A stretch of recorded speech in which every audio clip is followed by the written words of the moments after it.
Imaginemos uma sociedade em que a mulher era considerada como um ser inferior, destinada apenas ao casamento que ocorria invariavelmente pouco depois do início da adolescência.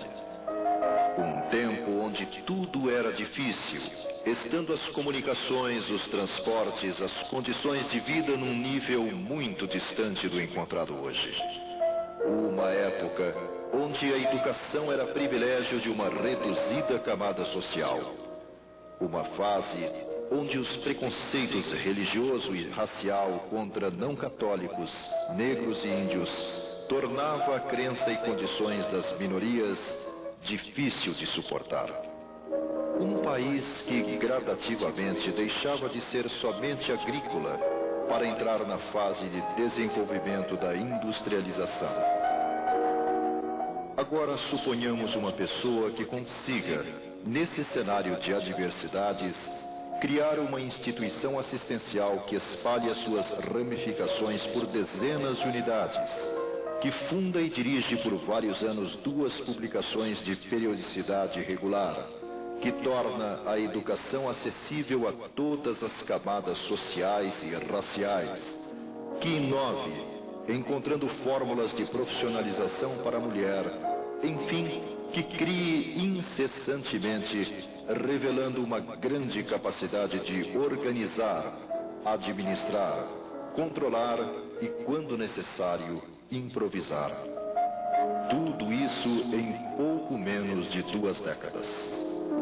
Quase impossível acreditar que, cercado de dificuldades, alguém consiga exercer tão poderosa influência sobre o meio em que viveu.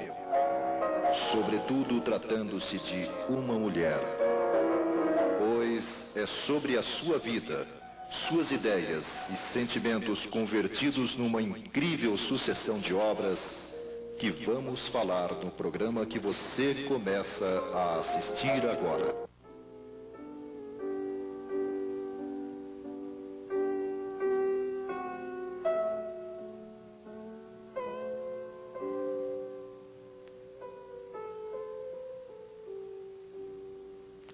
Resende, cidade situada à margem direita do rio Paraíba do Sul, estado do Rio de Janeiro, que foi importante produtor de café no século XIX, viu nascer a 1º de fevereiro de 1853, Anália Emília, um dos 3 filhos do casal Teresa e Antônio Mariano Franco.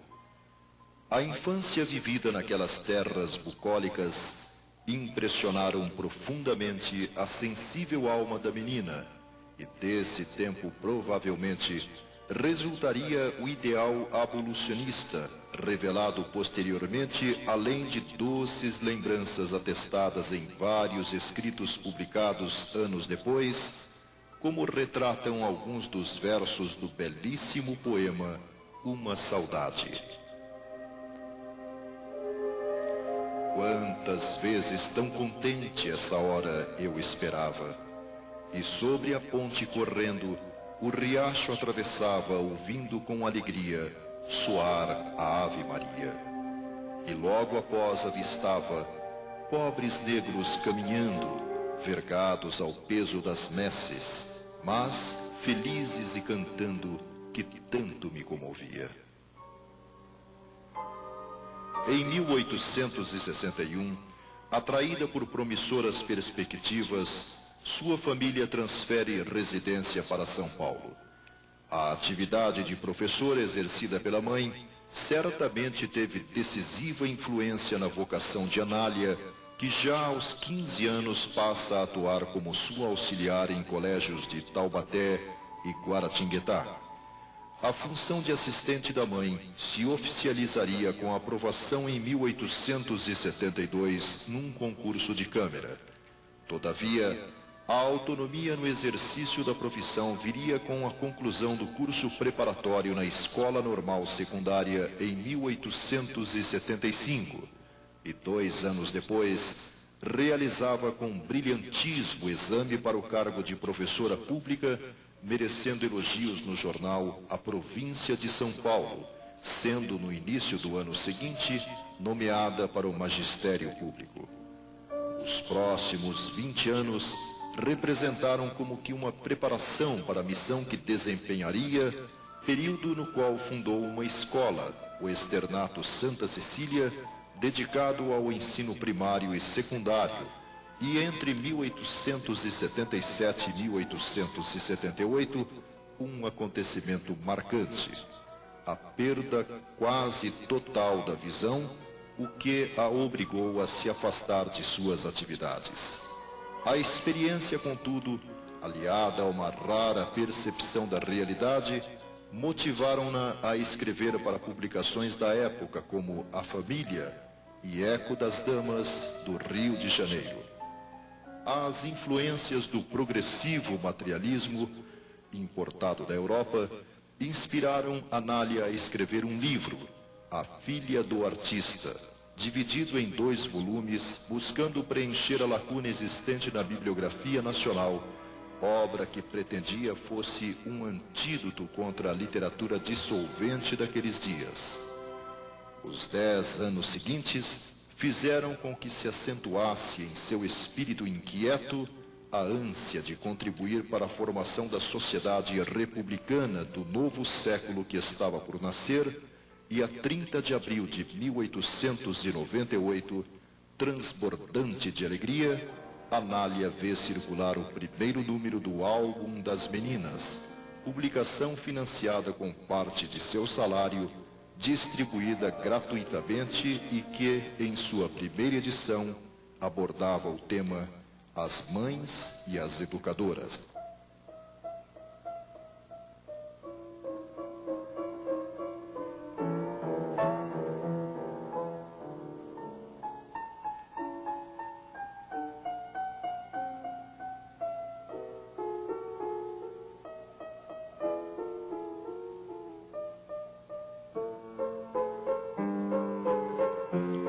A virada do século imprimiria novo ritmo ao processo de industrialização de que São Paulo se tornaria importante peça no Brasil. A carência de mão de obra especializada determinava um afluxo muito grande de imigrantes, particularmente europeus. A cultura dos representantes desses povos contrastava muito com a falta de infraestrutura existente no país que os recebia. Outro dado significativo era o do grande número de ex-escravos migrantes das lavouras cujos proprietários também buscavam no exterior colonos mais qualificados. Isso agravaria ainda mais o já crítico problema social da falta de moradia, meios de educação, saúde e trabalho para todos. Anália, apesar dos seus 48 anos, não ficou indiferente a isso e, a 17 de setembro de 1901, requer autorização para o funcionamento de uma instituição que buscaria proteger e educar as crianças das classes desvalidas, bem como mães desamparadas. Um mês depois, o pedido foi deferido, permitindo a fundação da Associação Feminina Beneficente e Instrutiva de São Paulo, que, ainda naquele ano, em 31 de dezembro, tem instalada a sua primeira escola no Largo do Arouche. O tempo exigia a intensificação de atividades para a concretização dos planos imaginados por Anália. Mão de obra era um obstáculo. Para superá-lo, já a 25 de janeiro de 1902, colocava em funcionamento o Liceu Feminino, dedicado à habilitação de professoras para os lares a serem instalados. Redige e publica o Manual para as Escolas Maternais, transmitindo às colaboradoras diretrizes para o seu trabalho. Já no dia seguinte, a associação punha em funcionamento um curso noturno para adultos, objetivando sua alfabetização. Controles, recursos para manutenção, entre outros instrumentos, foram sendo desenvolvidos por Anália e suas colaboradoras, e em 13 de agosto daquele ano consumava-se o primeiro passo para a expansão pelo interior do seu grandioso projeto. Era inaugurada a escola maternal de 2 Córregos. As repercussões da operosidade de Anália começavam a atrair a atenção e o entusiasmo de alguns segmentos da sociedade, embora na mesma intensidade atraísse a ira do clero, que manteve por muitos anos insidiosa campanha difamatória contra a associação. O ano de 1903 começava com a inauguração de outra unidade no interior, a Escola Maternal de Jaú. A necessidade de tornar conhecidas as atividades da instituição, bem como de integrar o corpo de colaboradores, fizeram com que Anália decidisse publicar a Revista da Associação Feminina, posteriormente denominada A Voz Maternal. Em 5 de julho, a identificação dos ideais de Anália com os da maçonaria resultaram na instalação da Escola Maternal Grande Oriente. Por essa época, nova iniciativa de Anália, o primeiro de uma série de asilos creche. Em dezembro daquele ano, a revista da associação informa já serem mais de 1.000 àquela época os beneficiados pela entidade. E antes que o ano terminasse, registram-se 3 acontecimentos importantes. O senador Paulo Egídio de Oliveira, fundador da primeira escola de sociologia do país, profere importante discurso a respeito das atividades da associação. Anália é confirmada na presidência da instituição por eleição, fato que se repetiria até o ano de sua morte. E, finalmente, a sua sede passa a funcionar na ladeira do Piques 23, em São Paulo. O ano de 1904 marca o surgimento de 2 novas unidades no interior, a Escola de Itapetininga, a 15 de março, e a 9 de julho, a de Campinas. É colocado em funcionamento outro curso profissionalizante para as assistidas, a Oficina de Flores Artificiais, que ensinava a confeccionar flores de papel e pano, produto vendido para gerar recursos para a entidade, experiência que posteriormente daria origem ao Instituto Regente Feijó. O senador Paulo Egídio, a 4 de agosto, faz novo discurso no Congresso exaltando as atividades da associação. Acontecimentos importantes assinalaram a vida da obra em 1905. Instalou-se uma tipografia que, além de produzir os impressos e publicações da entidade, prestava serviços a terceiros, o que também contribuía para levantar recursos que permitiam compor a receita necessária para manter as atividades. Em agosto, é apresentada a proposta para a construção de um prédio próprio para a associação, projeto apreciado e aprovado por Anália 15 dias depois. 1906 registra a formalização da união de Anália e Francisco Antônio Bastos, colaborador de muitos anos da associação, e a abertura de uma nova fonte de renda, o Bazar da Caridade, sediado na Rua do Rosário 18 e uma filial na ladeira do Piques 23, estabelecimentos que vendiam vários produtos manufaturados pelas internas da associação. Em 1907, um balanço das atividades da instituição revelava que já ultrapassava 2.000 o número de assistidos pelas diversas modalidades de serviços prestados pela obra. Nesse ano, novo avanço na direção do interior. É aberta a primeira escola maternal de Ribeirão Preto. No início de 1908, a 26 de janeiro, a associação contrai um empréstimo hipotecário para a construção do asilo e creche e 3 pavilhões para o albergue diurno. Em fevereiro, entra em funcionamento a primeira escola maternal de Sertãozinho. Neste ano, uma epidemia de sarampo exige de Anália e suas cooperadoras providências e maiores desdobramentos para superar esse período crítico. Agosto marca o surgimento da primeira escola maternal de Limeira. 1909 lembra o início de mais 2 unidades do interior. Em 7 de janeiro, a Escola Maternal de Rio Claro e a 6 de março da Escola Maternal de Jaboticabal. Em agosto, procede-se a uma revisão geral do Estatuto da Associação. A década terminaria com a multiplicação de atividades. A loja maçônica 7 de setembro propõe, e Anália aceita, dirigir várias escolas financiadas por aquele grupo. Nesse 1910, a partir da visita de um músico e militar, nasce a primeira banda de música feminina do Brasil, formada por moças da própria associação, a qual viria a se somar com o elenco dramático musical da entidade que, se apresentando por cidades do interior, servia como mais uma fonte de recursos para a entidade.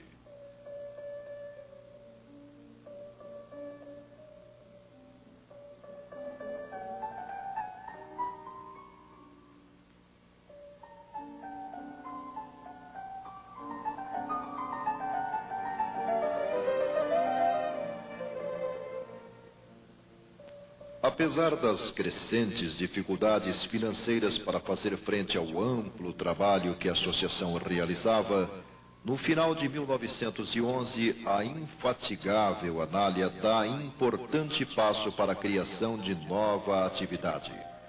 Adquire os 75 alqueires da Fazenda Paraíso, negócio generosamente facilitado pelo proprietário, o que permite a fundação da Colônia Regeneradora Dom Romualdo, num primeiro momento dedicada ao abrigo e apoio moral às jovens decaídas, além de mães solteiras e abandonadas. Novas modalidades de ensino profissionalizante puderam ser iniciadas, como a carpintaria, o cultivo de cereais e hortifrutigranjeiros, entre outras atividades, cujos produtos eram comercializados visando auxiliar nas despesas de manutenção da obra. Em 1912, mais precisamente em 19 de maio, começa a funcionar o Lar Anália Franco de Jundiaí. No ano de 1913, os reflexos das crises político-sociais da Europa contribuíram para aumentar a escassez e recursos necessários para a manutenção da instituição. Apesar disso, a 7 de novembro é fundado o Asilo Creche de São Vicente. A decretação da Primeira Guerra Mundial em 1914 resultou em cortes das subvenções públicas e na diminuição das doações à associação. Anália, incansável, imagina e desencadeia a série de excursões pelo interior do estado com o grupo dramático musical e a banda feminina. Provavelmente a partir dessas viagens, decide criar ainda em 1914 a Liga Educativa Maria de Nazaré, com a finalidade de auxiliar as escolas maternais, creches, asilos e colônias mantidas pela associação no interior paulista.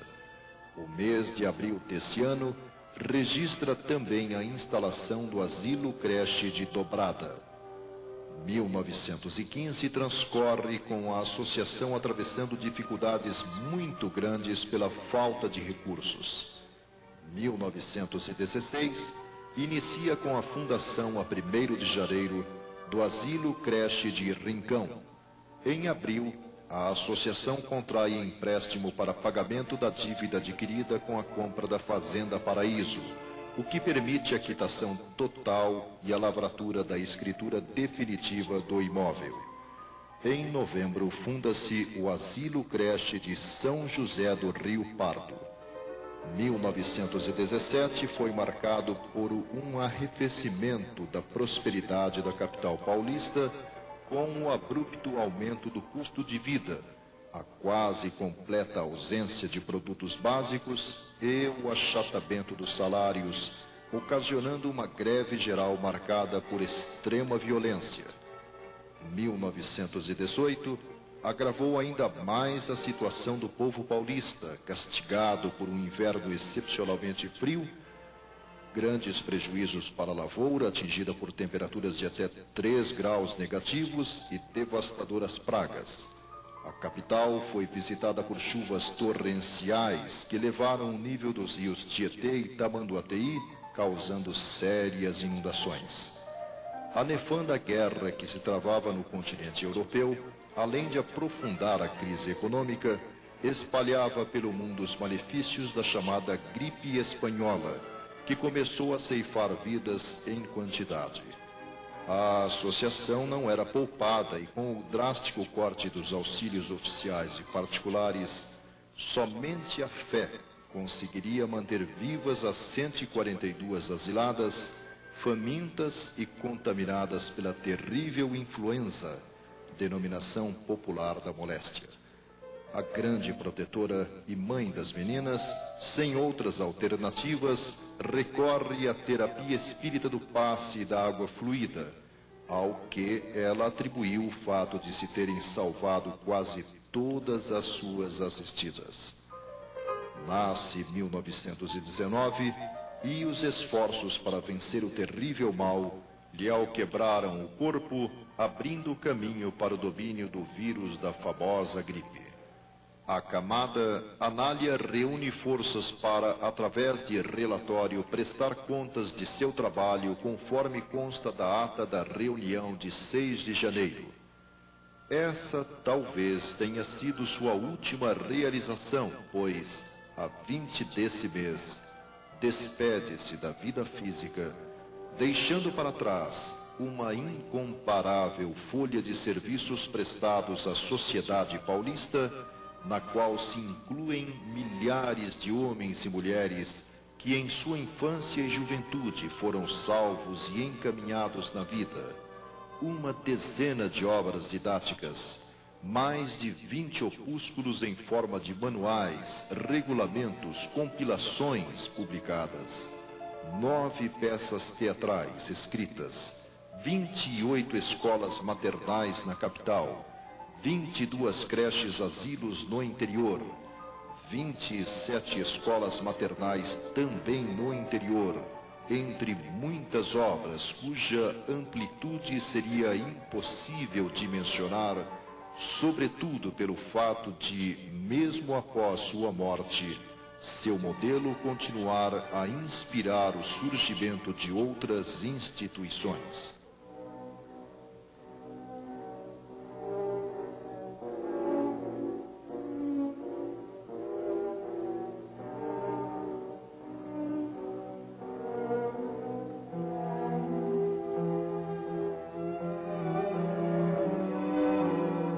A existência de Anália é uma sucessão enorme de episódios que lhe revelam a grandeza de alma, força moral, enfim, a sua elevação espiritual.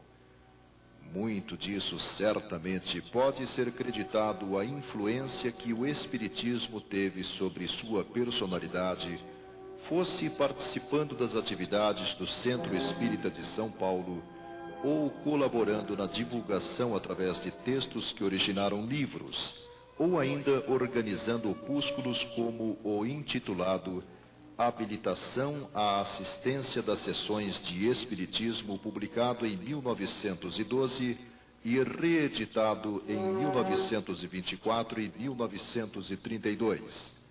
Contudo, através do médium Francisco Cândido Xavier, o espírito Hilário Silva revela no livro A Vida Escreve, editado pela Federação Espírita Brasileira, a existência nos arquivos do plano espiritual de uma curiosa passagem envolvendo nossa personagem. Conta ele. A doente que se queixava em desespero perguntou à senhora que lhe velava o leito: permite que eu leia para seu reconforto algum pequeno trecho de Allan Kardec? Deus me livre! Gritou a enferma, cuspindo-lhe aos pés. Ainda assim, as mãos abnegadas da companheira continuaram ajeitando-lhe os lençóis. Quero água, exigiu a doente. A amiga trouxe-lhe água pura e fresca. De copo às mãos, a enferma, num ímpeto, atirou-lhe todo o líquido à face, vociferando: água imunda! Como se atreve a tanto? Quero outra. Paciente e humilde, A senhora enxugou o rosto molhado e em seguida trouxe mais água. Quero chá. E o chá surgiu logo. Chá mal feito, chá frio. O conteúdo da taça foi projetado ao peito da outra, ensopando-lhe a blusa. Traga chá quente. A ordem foi obedecida. Você agora aceita o remédio? Indagou a assistente. Que venha depressa. Ao tomar, contudo, a poção, a dama inconformada agarra a colher e vibra um golpe no braço da amiga. Surge pequeno ferimento mostrando sangue. E a enferma cai em crise de lágrimas. Chora, chora e depois diz: Anália, se a religião espírita que você abraça é o que lhe ensina a me suportar com tanta calma, leia o que quiser.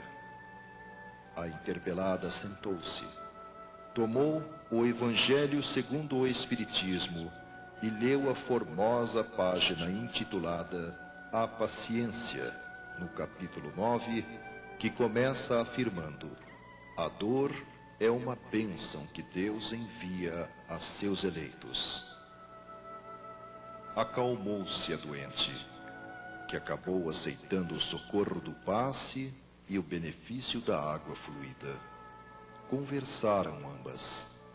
A enferma, serenada, ouviu da companheira os planos que arquitetava para o futuro em benefício dos meninos abandonados à rua.